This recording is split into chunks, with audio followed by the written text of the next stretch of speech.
កាលដែលកូនគិតឃើញដូច្នេះហើយកូនក៏បន្ធូរបន្ថយនៅការខឹងក្រោធជាមួយនឹងអ្នកដទៃ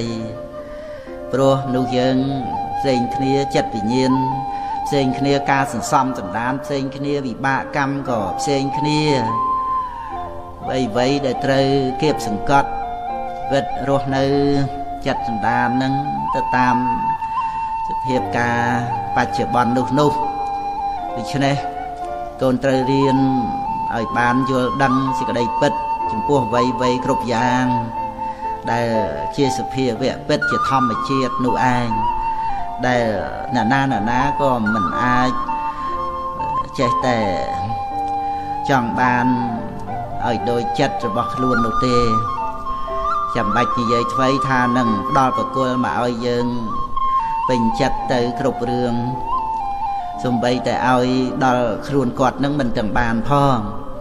ដូច្នេះកូនត្រូវយល់ហើយសង្ឃឹមលើការប្រព្រឹត្តរបស់ខ្លួនផ្ដល់ប្រគល់អ្វីល្អឲ្យដល់ខ្លួនឯង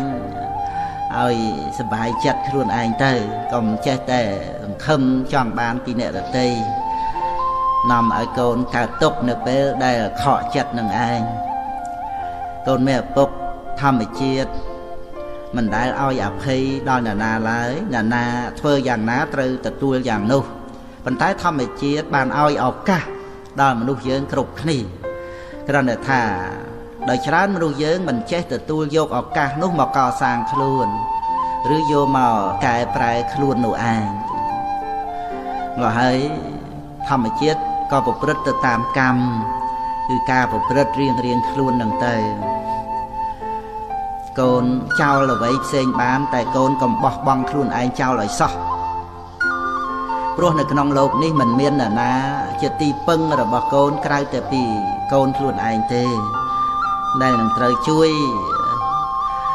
ឲ្យគ្រប់គ្នាបានរួចផុតចាកទុក្ខហ្នឹងគឺត្រូវពឹងខ្លួនឯងហ្នឹង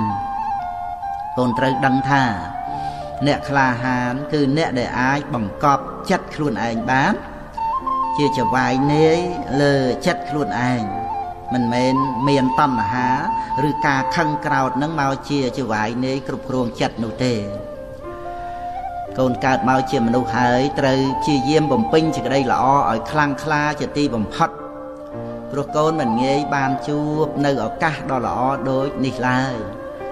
កូនដាំដំណាំបំរុងឫសតែបើដាំមនុស្សបំរុងសិលចង់ឆ្លងចាកទុក្ខត្រូវកុំខ្ជិលខូចខិលដឹងខុសត្រូវកែខ្លួនមានតែមនុស្សដែលចេះប្រយ័ត្នប៉ុណ្ណោះឯងដែលអាចរក្សាខ្លួនទុកឲ្យប្រពៃទៅបានកូនមេពុកត្រូវ